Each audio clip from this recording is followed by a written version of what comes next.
ये शाम न विद्या न तपो न दानम न ज्ञानम न शीलम न गुण न धर्म। राव बहादुर जी जैसे एक बेटे को जन्म दिया जो इस क्षेत्र में शिक्षा के प्रचार के लिए इतना महान कार्य कर रहे हैं। सबसे बड़ा दान अगर कोई दुनिया में दे सकता है तो वो है विद्या का दान, जो कि राव बहादुर जी करता है। प्रोग्राम में नहीं जाती हूँ क्योंकि मेरा राजनीति से कोई लेना देना है नहीं, लेकिन उनका आग्रह इतना जब मुझे पता लगा कि वो इतना महान कार्य कर रहे हैं शिक्षा के प्रचार और प्रसार का, थोड़ा सा माना नहीं कर पाए तो उन्होंने मुझे कहा कि तुम्हें जरूर जाना है। इसलिए मैंने इनका निमंत्रण स्वीकार किया और इस निमंत्रण के लिए उस दिन भी धन्यवाद दिया था। आज मैं दिल की गहराइयों से धन्यवाद करती हूँ। उन्होंने मुझे इतनी शानदार जगह बुलाकर ये अवसर दिया कि मैं ये देख सकूं अपनी आंखों से कि कितना महान कार्य वो कर रहे हैं। आदर विमान के योग्य मैं सबसे पहले नाम लूंगी श्रीमती लोढ़ा देवी का, जिन्होंने हमें राव बहादुर जी जैसे एक बेटे को जन्म दिया जो इस क्षेत्र में शिक्षा के प्रचार के लिए इतना महान कार्य कर रहे हैं।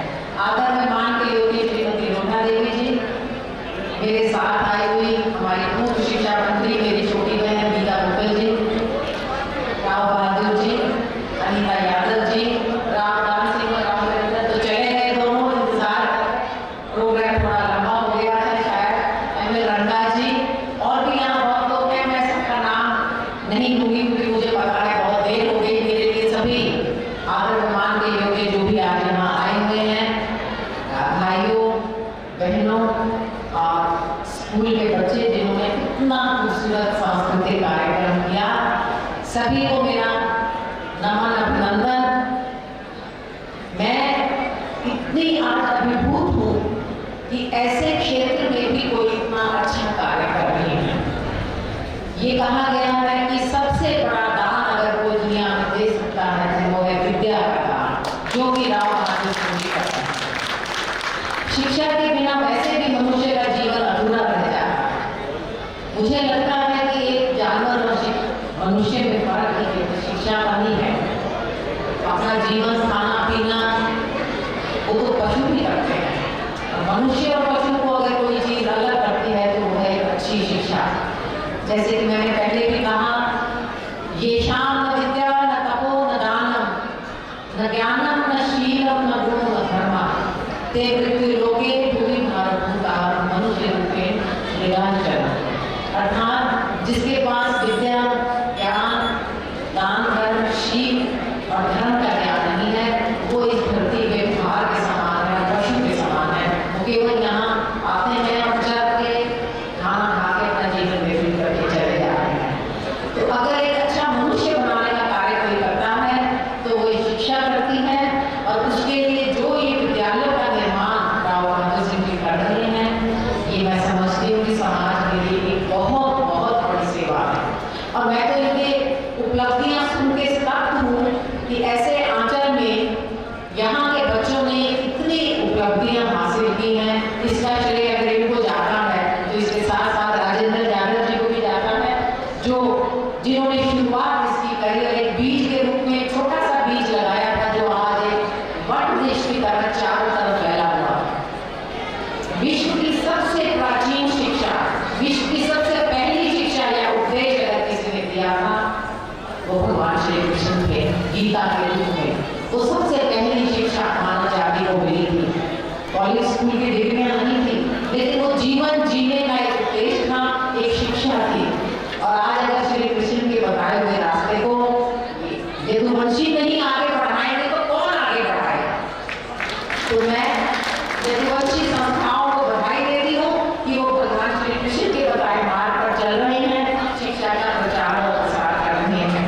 और मुझसे पहले बोलते हुए सभी वक्ताओं ने बताया, मैं राजनीतिक बात नहीं करती कभी भी, लेकिन मुझे इस चीज का गर्व है कि जो 10 साल सरकार रही, हुडा साहब ने शिक्षा के क्षेत्र में हरियाणा में नए आयाम स्थापित करने का प्रयास किया। क्योंकि दीपेंद्र का ये मानना था कि अगर हमारे युवा को शिक्षा नहीं मिलेगी, हमारा प्रांत पिछड़ जाएगा, हमारा हरियाणा पिछड़ जाएगा, हमारा देश पिछड़ जाएगा। हमें शिक्षा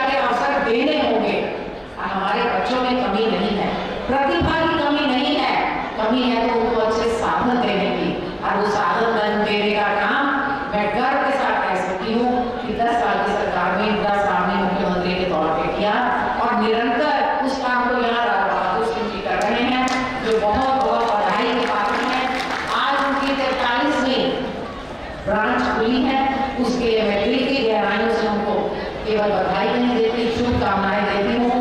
मुझे बहुत बहुत उम्मीद है, आशा है बहुत शीघ्र 43 अर्धशतक में बढ़ेगा। ये कारवां यूं ही चलता रहेगा, ये स्कूल और विद्यालय यूं ही बढ़ते रहेंगे। हमारे बच्चों के लिए और अच्छे स्कूल खुलेंगे और अच्छे साधन मिलेंगे, अवसर मिलेंगे। तनिष्का का नाम लिया गया, तमन्ना कौशिक का नाम लिया गया। एक बार मैं बहुत, आप कह सकते हैं मैं भेदभाव करती हूँ, मुझे खुशी है हमारी लड़कियां आज के दिन लड़कियों से ज्यादा बेहतर हैं। आज के सारे सांस्कृतिक कार्यक्रम हमारी बेटियों ने किए और बेटियां पढ़ाई में अपना नाम रोशन कर रही हैं। और जब बेटी पढ़ जाती है तो ये समाज बढ़ता है, क्योंकि बेटी उस शिक्षा को अपने तक नहीं रखती, बेटी अपनी शिक्षा आगे अपने बच्चों को देती है। तो बेटियों का पढ़ना समाज के लिए बहुत जरूरी है। और जो मुझे यहाँ आने के बाद ही पता लगा कैसे न्यूनतम फीस में और जो कमजोर वर्ग के वंचित परिवार के बच्चे हैं उन्हें मुफ्त शिक्षा दी जाती है, ये बहुत ही सराहनीय कदम है। मैं एक बार फिर से दिल की गहराइयों से यहाँ आए हुए सभी लोगों का अभिवादन करती हूँ। मकर संक्रांति की शुभकामनाएं। राव बहादुर सिंह जी, आप बहुत अच्छा काम कर रहे हैं, मेरी शुभकामनाएं। आपने बहन कहा है, मैं आपसे उम्र में बड़ी हूँ, बड़ी बहन के नाते आशीर्वाद भी देती हूँ और ये वायदा करती हूँ कि जैसा जब भी जरूरत पड़ेगी मैं आपके साथ खड़ी हूँ।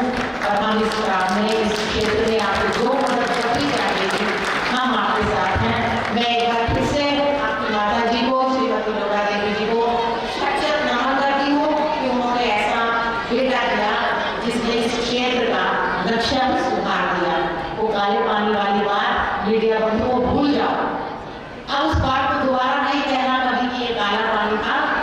यहाँ से जो इतनी शिक्षा की प्रतिभाएं निकल कर जा रही हैं, बहुत जल्दी पूरे देश में इस क्षेत्र का नाम होगा।